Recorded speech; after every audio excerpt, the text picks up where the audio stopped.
आज engineering drawing की first year की क्लास लेके आया और अपन लोगों का बेसिक टॉपिक चल रहा था। एंगल के बारे में मैंने डिस्कशन कर लिया था और आज हम लाइन के बारे में डिस्कशन करेंगे कि लाइन क्या होती है, कैसे इंक्लाइंड लाइन खींचते हैं, कैसे पैरेलल लाइन खींचते हैं, कैसे वर्टिकल लाइन खींचते हैं।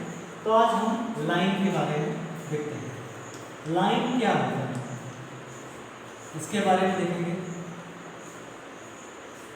सबसे पहले एक चीज समझने की कोशिश करो, लाइन कहते किसे हैं या फिर रेखा किसे कहते हैं, लाइन और रेखा में क्या अंतर होता है। तो सबसे पहले हमारा कुछ टॉपिक है, उस टॉपिक को कवर करने की कोशिश करते हैं।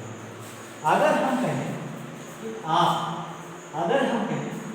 आप हमें हॉरिजॉन्टल लाइन खींच के दिखाओ, कौन सी लाइन खींच के दिखाओ? हॉरिजॉन्टल। अगर हॉरिजॉन्टल लाइन खींचने के लिए बोलेंगे, जैसे मैंने कह दिया आपको कि आप इस लाइन के बराबर आप हॉरिजॉन्टल लाइन खींच के बताओ। इस लाइन से आप क्या करोगे? रोलर स्केल लोगे। रोलर स्केल लेने के बाद इस लाइन को ऊपर शिफ्ट करोगे। क्या ये लाइन ऐसी हो जाएगी? इस लाइन को रोलर स्केल लेकर के नीचे शिफ्ट कर दोगे तो क्या ये लाइन ऐसी हो जाएगी? यानी कि सभी लाइन को ऊपर और नीचे शिफ्ट करते जाएंगे तो क्या ये हॉरिजॉन्टल लाइन हो जाएगी? क्या ये हॉरिजॉन्टल लाइन हो जाएगी? हॉरिजॉन्टल लाइन हमेशा 180 डिग्री का एंगल बनाती है। कितने डिग्री का एंगल बनाती है? 180 डिग्री। एक चीज ये तो अपना हो गया कंसेप्ट हॉरिजॉन्टल लाइन का कि हॉरिजॉन्टल लाइन किस तरह की होती है, हॉरिजॉन्टल लाइन इस तरह की होती है। अगर हम कह दें कि आप मुझे वर्टिकल लाइन खींच कर बताओ, कौन सी लाइन खींच करके बताओ? अगर मैं कह दूँ आपको कि आप हमें वर्टिकल लाइन, दूसरा नंबर का टॉपिक है, आप में वर्टिकल लाइन खींच कर बताओ। वर्टिकल लाइन खींच कर बताओ। आप क्या करोगे? एक बेस लाइन लोगे, ये बेस लाइन है, इसका नाम दे दो ए और इसका नाम दे दो बी। ये बेस लाइन है। अगर हम इससे कहें कि आप मुझे वर्टिकल लाइन खींच कर बताओ तो आप कहोगे कि सर वर्टिकल लाइन कुछ नहीं होती, जो लाइन 90 डिग्री का एंगल बनाती है, जो लाइन 90 डिग्री का एंगल बनाती है उसको वर्टिकल लाइन कहते हैं। जैसे यहाँ पे इसके मिड पॉइंट से हम एक 90 डिग्री का एंगल बनाते हैं। कितने डिग्री का? 90 डिग्री। क्या यहाँ से यहाँ तक का एंगल 90 डिग्री है? तो ये जो लाइन है, ये जो ऊपर लाइन खींची गई है, ये वर्टिकल लाइन कहलाती है। ये भी हमारा 90 डिग्री का एंगल बनाएगी, ये भी 90 डिग्री का एंगल बनाएगी, ये भी 90 डिग्री। यानी कि जो भी लाइन है अगर वर्टिकली खींचेंगे तो आपको 90 डिग्री का एंगल प्राप्त होगा। कितने डिग्री का एंगल प्राप्त होगा? तो ये वर्टिकल लाइन है। अब इसके बाद हम इंक्लाइंड लाइन सीखेंगे। कौन सी लाइन सीखेंगे? इंक्लाइंड। तो इंक्लाइंड लाइन आज का हमारा थर्ड टॉपिक है, थर्ड पार्ट है। तीसरा नंबर का आज का हमारा टॉपिक है इंक्लाइंड लाइन। इंक्लाइंड लाइन किसे कहते हैं? झुकी हुई लाइन को, झुकी हुई लाइन को इंक्लाइंड लाइन बोलते हैं। किसको बोलते हैं? झुकी हुई लाइन को इंक्लाइंड। कैसे? जैसे मान लो ये बेस लाइन है, ए और बी।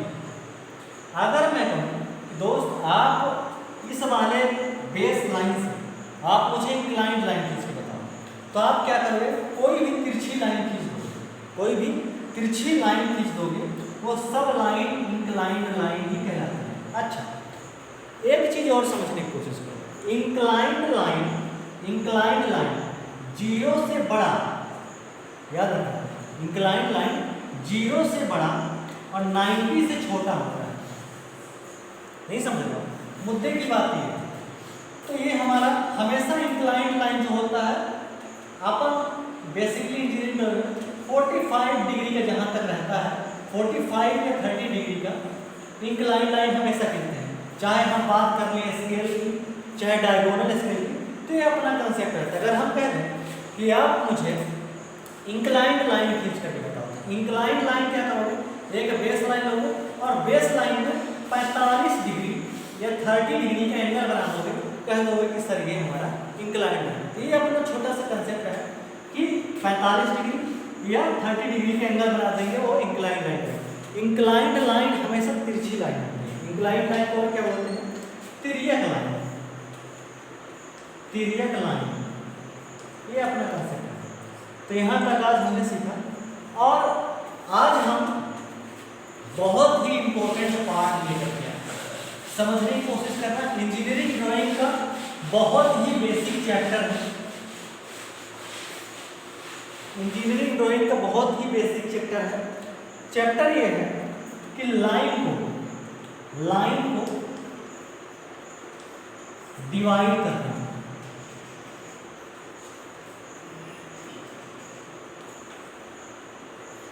लाइन को डिवाइड करना। अगर मैं कह दूं कि आप किसी लाइन को डिवाइड करो, बराबर भाग, ये अपना कंसेप्ट है, थोड़ा समझने की कोशिश करो। लाइन का डिवीजन कैसे करेंगे ये चीज थोड़ा सा देखो। अगर मैं कह दूं आपसे कि अपने पास 10 सेंटीमीटर की लाइन है, कितने सेंटीमीटर की लाइन है? 10 सेंटीमीटर या 12 सेंटीमीटर की लाइन। तो आप 10 या 12 सेंटीमीटर की लाइन खींचते हैं, हम एक्सपीरियंस से 10 या 12 सेंटीमीटर की लाइन खींचते हैं। 12 सेंटीमीटर का बीच में यानी 6 सेंटीमीटर इधर और 6 सेंटीमीटर इधर, ये अपना ओरिजिन पॉइंट हो जाएगा। ये हो गया, ये भी हो गया। अगर मैं कह दूं, ये तो हमारा सिंपल सी लाइन हो गई।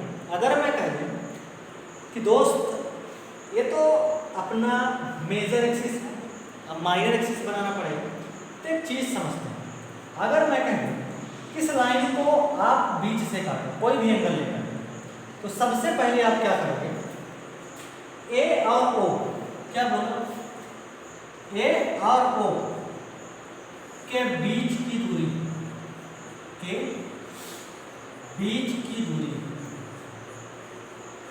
ए और ओ के बीच की दूरी, ओ और बी के बीच की दूरी को ले करके ऊपर भी काटोगे और नीचे भी काटोगे। कैसे? जरा समझने की कोशिश करो। अगर मैं कहूं, मैंने क्या लिखा? ए और ओ के बीच की दूरी, ए और ओ के बीच की दूरी को लो, ए और ओ के बीच की दूरी को लो, ऊपर भी काटो और नीचे भी काटो। ठीक उसी तरह उसके बीच की दूरी, ये थोड़ा सा नीचे आएगा, ये ऐसे कटेगा, और ये भी कुछ, ये ऊपर से जाएगा तो कुछ ऐसे कटेगा, यानी कि ये ऐसे कटेगा। तो क्या ये दोनों आर्क यहाँ पे कट रहे हैं? क्या ये दोनों आर्क यहाँ पे कट रहे हैं? यदि कट रहे हैं तो ये इसका मिड पॉइंट कहलाएगा, ये इसका मिड पॉइंट है। तो क्या मेरा दोस्त इस वाई लाइन को 2 इक्वल पार्ट में डिवाइड कर देगा कुछ ऐसा, इसका नाम दे दे सी और डी।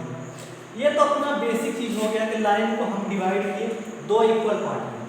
अब एक चीज समझने की कोशिश करो, कभी कभी आपके मन में डाउट आता होगा कि सर हम लाइन को, जैसे कि हमारे पास एक्सिस बना हुआ है, इस एक्सिस को 12 भाग में कैसे डिवाइड करें? कितने भाग में डिवाइड करना है? 12 भाग में डिवाइड करना है। तो जरा समझने की कोशिश करना, समझने की ये कोशिश करो। अपन को एक चीज करना पड़ेगा, ए और ओ के बीच की दूरी लो, सी पे रखो और एक आर बनाओ। कैसे? जरा देखो, मैंने कह दिया ये जो सी वाई लाइन है, ये जो आपकी सी वाई लाइन है, ये कुछ इतनी छोटी है। जो सी वाई लाइन है, सी और बी वाई लाइन है, कुछ ये इतनी छोटी है। और मैं कह दूं इस वाई लाइन को 8 डिवीजन बराबर भाग में डिवाइड करें, तो कैसे करोगे? आप समझने की कोशिश करो। सबसे पहले आप ए और ओ के बीच की दूरी लोगे, ए और ओ के बीच की दूरी लोगे, सी भी रखोगे, यहाँ पे भी कट करोगे और इधर साइड पे कट करोगे। ठीक है, अब क्या करोगे? यही दूरी आप यहाँ भी लोगे, यहाँ भी कट करोगे और यहाँ भी कट करोगे। फिर यही दूरी क्या करोगे? यही दूरी आप यहाँ लिए, फिर ये दूरी क्या करोगे? आप ये दूरी यहाँ पे भी कट करोगे, यहाँ पे भी कट करोगे। आप यही दूरी यहाँ पे भी कट करोगे और यहाँ पे भी कट करोगे। तो कुल मिलाकर के हमें जहाँ जहाँ कटेगा, अब हमें आर्क लेने के बाद जो अभी तो हमने ए और ओ के बीच की दूरी लिया, फिर आर्क चारों तरफ मारा। आप क्या करेंगे? ओ और बी के बीच की दूरी लेंगे, सी पे रखेंगे, कट लगाएंगे ऊपर भी और नीचे भी। तो कट लगाएंगे तो ये वाला कटेगा, ये वाला कटेगा। बी पे रखेंगे तो ये वाला कटेगा, ये वाला कटेगा। कुल मिलाकर के सभी हमारे आर्क कट जाएंगे। तो क्या हमें यहाँ से पॉइंट मिल जाएंगे, ये पॉइंट मिल जाएंगे। तो सभी पॉइंट के सीधे वाले पॉइंट, सभी पॉइंट के सीधे वाले पॉइंट को मिला देंगे। जैसे ये वाला पॉइंट इस वाले पॉइंट के सीधे है, ये वाला पॉइंट इस वाले पॉइंट के सीधे है, ये वाला पॉइंट इस वाले पॉइंट के सीधे। बेसिकली हम लाइन के डिवीजन देखें, और डिवीजन देखने के बाद अगर हम कह दें कि हमें इस लाइन को 8 बराबर भाग में डिवाइड करना है या 12 बराबर भाग में डिवाइड करना है, तो हम बेसिकली डिवाइड करें। कैसे? इस वाली लाइन का सीधा वाला पार्ट ये हो जाएगा, इस वाली लाइन का सीधा वाला पार्ट ये हो जाएगा, इस वाली लाइन का सीधा वाला पार्ट ये हो जाएगा, और कुछ ये यूं इस तरह ये वाला पार्ट। कुल हम मिला करके इस लाइन का हमने डिवीजन लिखा। तो दोस्त आज हमने क्या क्या सीखा? आज हमने हॉरिजॉन्टल लाइन के बारे में देखा, हॉरिजॉन्टल लाइन के बारे में देखा, हॉरिजॉन्टल लाइन क्या है।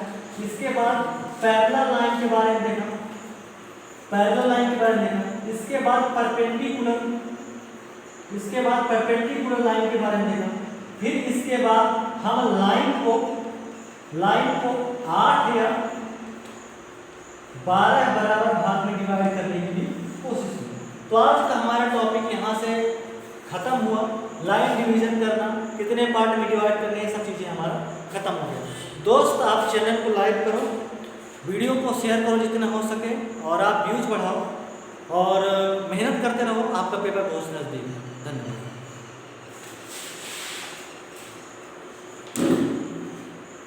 अब सेकंड ईयर का